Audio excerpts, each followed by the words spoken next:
across to some breaking news coming in at 6:30 as Japan is seeking to expand cooperation in sharing defense intelligence with partners such as India, Australia and the UK, broadening the scope of its state secrets law to include exchanges with countries beyond the US. Classifying information from a foreign military as a state secret will facilitate joint exercises and tie-ups for developing equipment.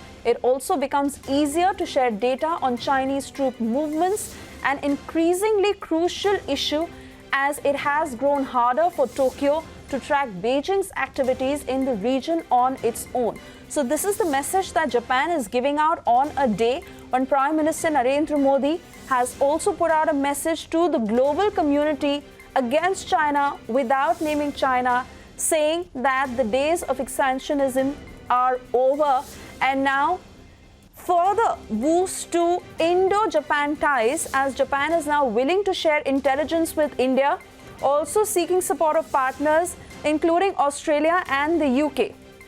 Abhishek Kapoor, our executive editor, joining us on the phone line. Abhishek, first up, detail for us this initiative that Japan is taking and how now these nations wanting to join hands against China.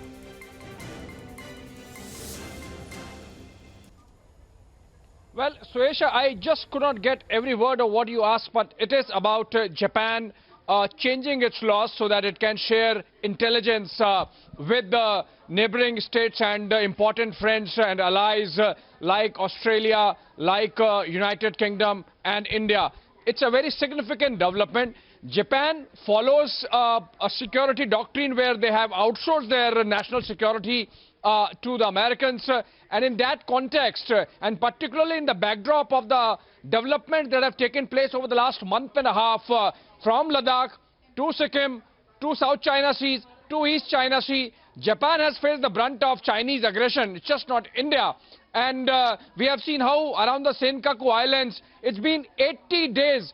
Every single day, the Chinese Coast Guard vessels have intruded into Japanese territory. So I believe a lot of thinking is happening around the world. As the Prime Minister today said at NIMU, that the days of expansionism are over and the world is getting into a mood where it wants to punish this kind of mindset. And this Japanese development where they are deciding to change their own laws so that they can share intelligence with the Australians, with the British and of course with India, clearly suggests that the global community is going to come together. We saw how just a fortnight back, India and Australia signed a logistics and communication sharing agreement. We have a separate independent LEMUA, which is a logistics sharing agreement, and COMCASA, which is a communication sharing agreement with the Americans. A lot of intelligence sharing is already happening, and I believe with the Japanese also coming on board,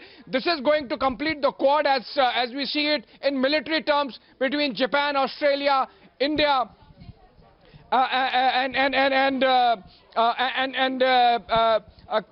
Korea. So I believe what is important is that the world is also agreeing with what the Prime Minister said, and the Japanese move is actually one more step in that direction, incidentally happening on the development happening on the day when the Prime Minister has made this very important speech from NIMU in Ladakh.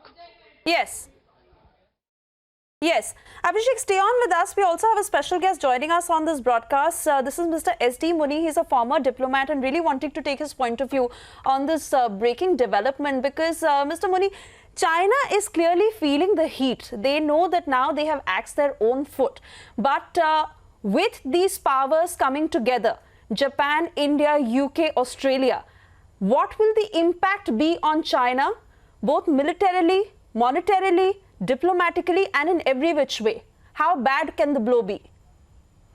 Well, I think India and Japan are already collaborating very closely. You would remember that our strategic partnership has been strengthened, and we have 2+2 arrangement with them, under which the external affairs and the defense ministers of the two countries meet regularly, periodically to exchange. Secondly, the Quad is being strengthened, which is known to Chinese, and Chinese are grumbling about it. They are already making a lot of statements that this is kind of effort to encircle China. And if the intelligence is being shared, it is well and good. It would further reinforce and consolidate this kind of an understanding which we have. But let us be very clear that the Chinese may not still be perturbed.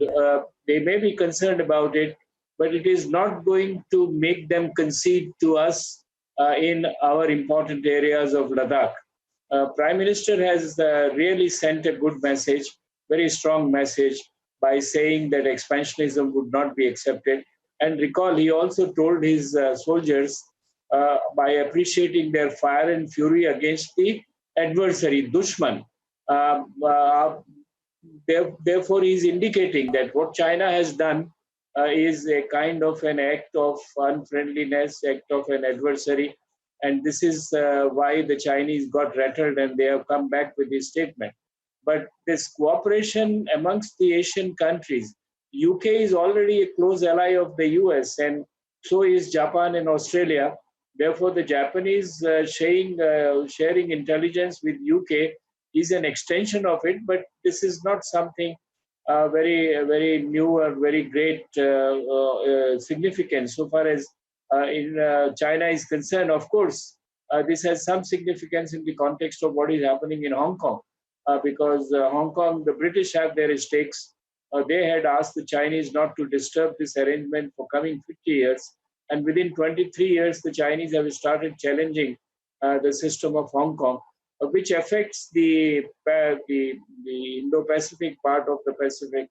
And it disturbs the Japanese also because Hong Kong is in that kind of a vicinity. Therefore, it is important that they have also started sharing it with the UK. But so far as it's coming to India, Sir. Yes. Sir, my question is, given that the Japanese development comes on a day when the Prime Minister has made that expansionism versus developmentalism speech, you would agree it could not have been more timely given the sentiment that is gaining ground around the world about China having gone rogue, if I could say? Well, you are right in a way that it has a timely significance. But let me share my understanding of Prime Minister's speech. The Prime Minister's speech is not really to provoke the Chinese. We are in no position to start a conflict. What Prime Minister wanted to say that if you create aggression, if you create excesses against us, if you infringe into our territory, we will give you a reply. That is the kind of a message. But at the same time, he was talking of peace. He was quoting even Buddha and saying that our show of strength is a part of maintaining peace. He underlined this very, very clearly. So I think he has given a dual message to the Chinese that, look, we don't want a war. We want a peace, but that would much depend upon your behavior. Therefore, you don't be aggressive to us. To that extent, the timing of Japanese offer is relevant, you can say, and important also.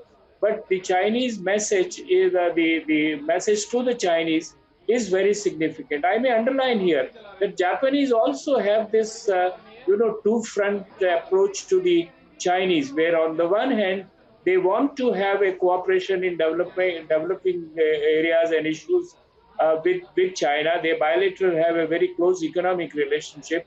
They would not accept the Chinese assertion and aggression so far as their own territorial claims are concerned. So we must see it in that context that both India and we know that India and Japan are collaborating against China, against Chinese BRI in many of the developing countries, including in South Asia, including in Southeast Asia. In Myanmar, we are cooperating. Sri Lanka, we are cooperating. Nepal, we are cooperating. So the Indo-Japanese cooperation, even within the Quad, is extremely close. We have started building up with Australia now. We have started building up with the US for the last 10 years, 15 years, no doubt about it. But the Japanese collaboration has always been very strong in the last 10, 15 years. And I think this is going to further reinforce this relationship.